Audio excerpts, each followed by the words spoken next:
श्रीरामचन्द्राय रामभद्राय Shiv सीतारामाय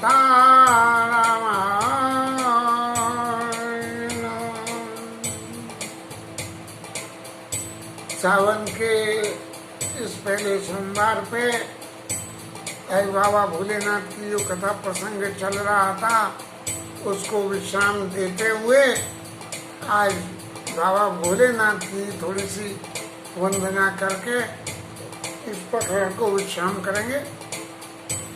uploading में चूंकि speed बहुत धीमी है इसलिए थोड़ा सा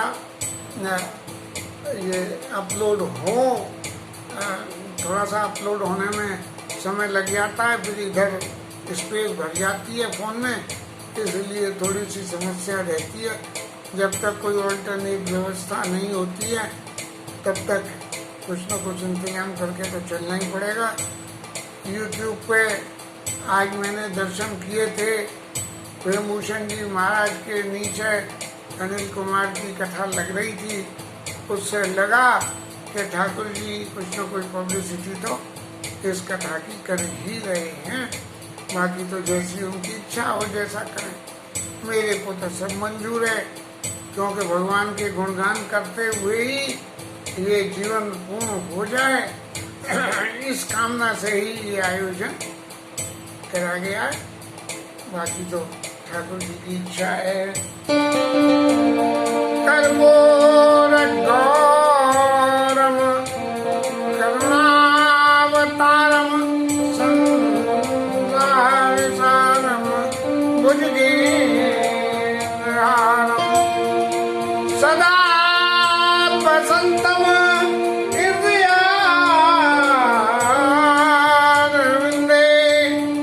भवं भवानी सहितं संकेता भवती सुंदरतम शार्दूल व्याल कराल भूषण धर्म गंगा सजांक प्रियं काशीशं कलिशौध शमनम कल्याण कल्पद्रुमं नौमि दिं गिरिजापतिं कंदर्प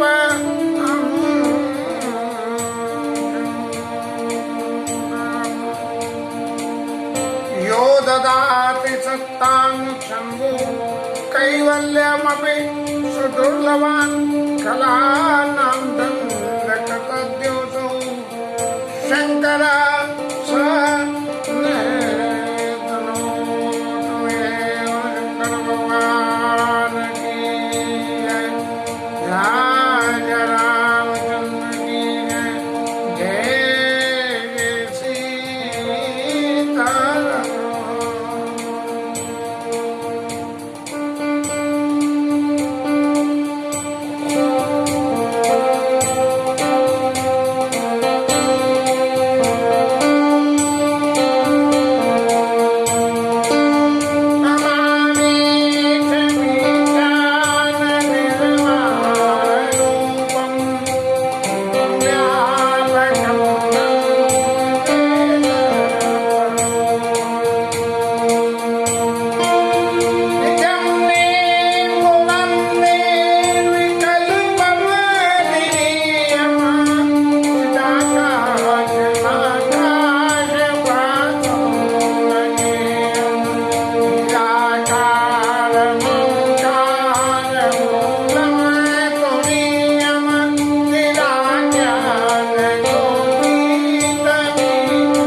प्रोक्तम विप्रणये हरि रोषये ये पठन्ति नृणां भक्त्या तेषां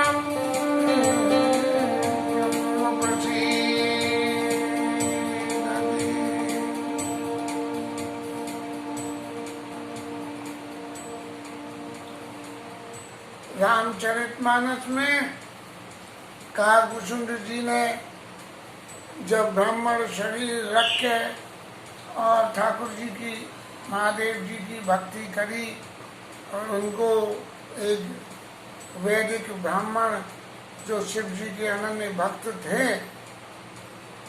उन शिव जी के उन अनन्य भक्तों की गुरु बना के और उनके कहे अनुसार चलने के लिए जो शंकर जी की भक्ति करी, उस भक्ति को करते करते उनके चित्त में एक ऐसा अभिमान पैदा हो गया कि जिसमें शंकर जी तो सुपीरियर कर दिए और गुरु जी को नीचे के दर्जा दे दिया।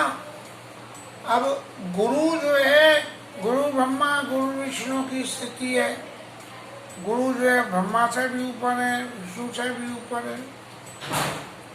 जब ये स्थिति थी तो ये चूंकि इन्होंने इनका जन्म किसी ऐसी वैसी जात में हुआ था, तो उसकी वजह से चित्त में अभिमानता सहज में बनी रहती थी और उस अभिमानता की वजह से गुरु को कभी इन्होंने आदर ही नहीं दिया। एक बार जाके शंकर जी के मंदिर में और शंकर जी की साधना कर रहे थे, गुरु जी आए, इन्होंने उठके प्रणाम नहीं किया। गुरु जी को ये समझ के कि शंकर जी की भक्ति के आगे गुरु भी हल्के हैं, इसलिए प्रणाम नहीं किया और ये देख के वहीं बैठे रहे और शंकर जी के मंत्र का जाप करते रहे। व्यवहारिक जीवन में जब कभी भी हम देव आराधन कर रहे हो और हमारे पूज्य या हमारे गुरु या हमसे बड़े या जिनको हमें आदर देना चाहिए, ऐसे व्यक्ति यदि आ जाते हैं तो जो हमारे देवता जिनको हम आराधन कर रहे हैं उनके सामने अपने मस्तक को हम झुका दें। और उनके मस्तक को झुकाने का अर्थ ये होता है कि हमने अपने देवता को तो मस्तक झुकाया सो झुकाया, लेकिन जो आगंतुक हैं उन सबको भी हमने अपना मस्तक झुका दिया। अपने इस लौकिक जगत में भी देखते हैं, हम किसी से बात कर रहे हैं, कोई सामने वाला आ गया तो दूर से जो हाथ जोड़ देते हैं, फिर जब खाली हो जाए तो उसके पास जाए। तो ऐसे जो है विपरीत वैदिक से पूजा तरी भजन काज नहीं दूजा, ऐसे वैदिक ब्राह्मण को जो है जिन्हें कोई दूसरा काम ही नहीं था भगवान का भजन साधन करना, उनका उन्होंने अपमान कर दिया और इस अपमान को शंकर जी महाराज सहन नहीं कर पाए और सहन नहीं कर पाने से उन्होंने काकभूषुंड जी महाराज को शाप दे दिया कि बैठ रहे से अजगर इव पापी और सर्प होय खल मल मति व्यापी। तो गुरु के आने पे तेने प्रणाम नहीं करा और जैसे सांप पड़ा रहता है, कोई भी आए कोई जाए, अजगर आए पड़ा रहे, उसे तो पड़े पड़े अपना मुंह फाड़ के करना और अपना भोजन बना लेना। ऐसे हिसाब से तू बैठा दिया तो जा तू जाके जो सांप ही हो जाए।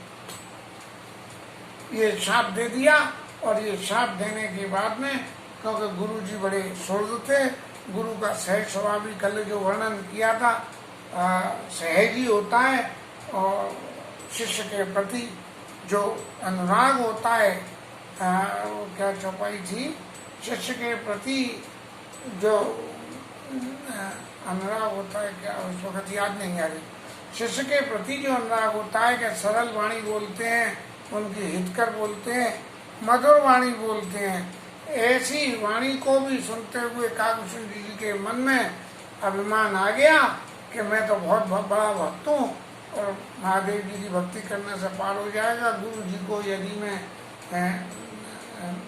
मान नहीं दूँ तो कोई बात नहीं है। शंकर जी को ये सहन नहीं हुआ और उन्होंने जो है मंदिर में वाणी आकाशवाणी हुई और कही तू जाके पूजा। जब वो जाके ये देखा गुरुजी ने, तो क्योंकि इतने स्वर्ग थे कि गुरुजी को शंकर जी के लिए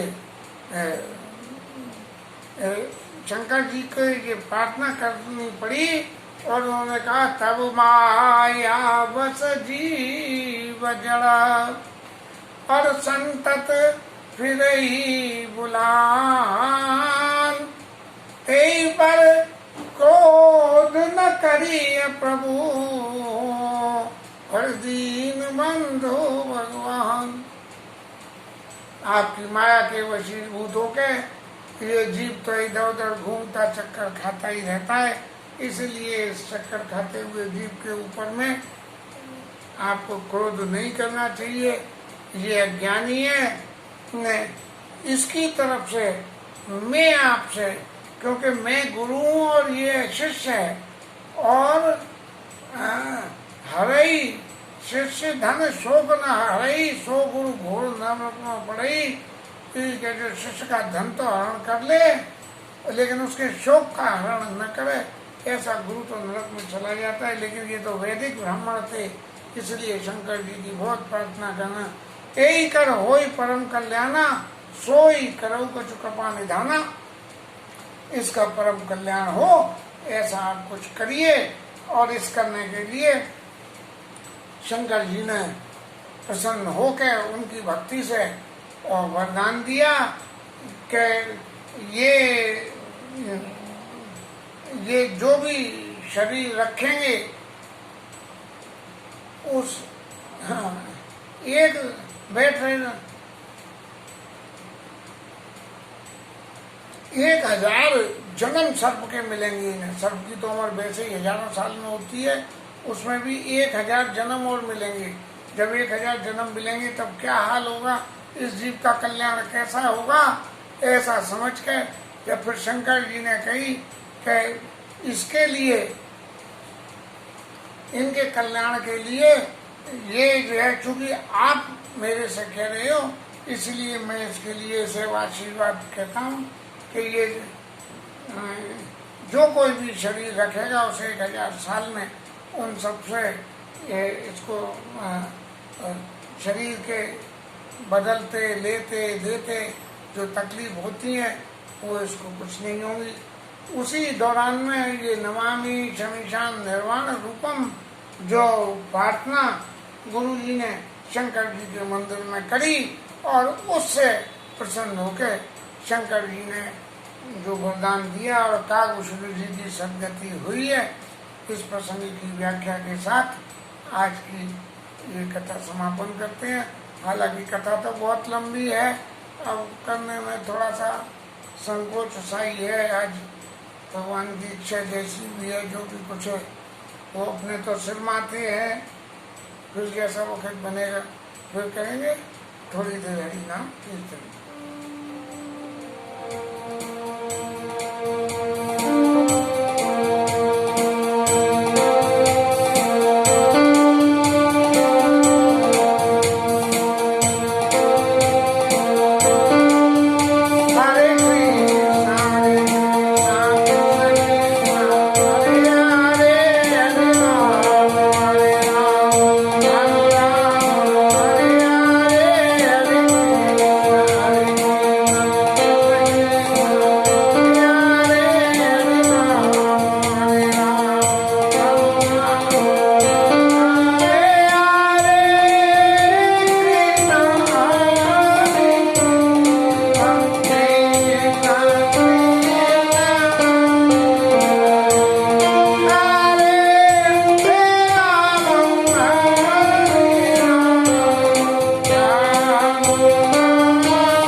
राजा रामचंद्र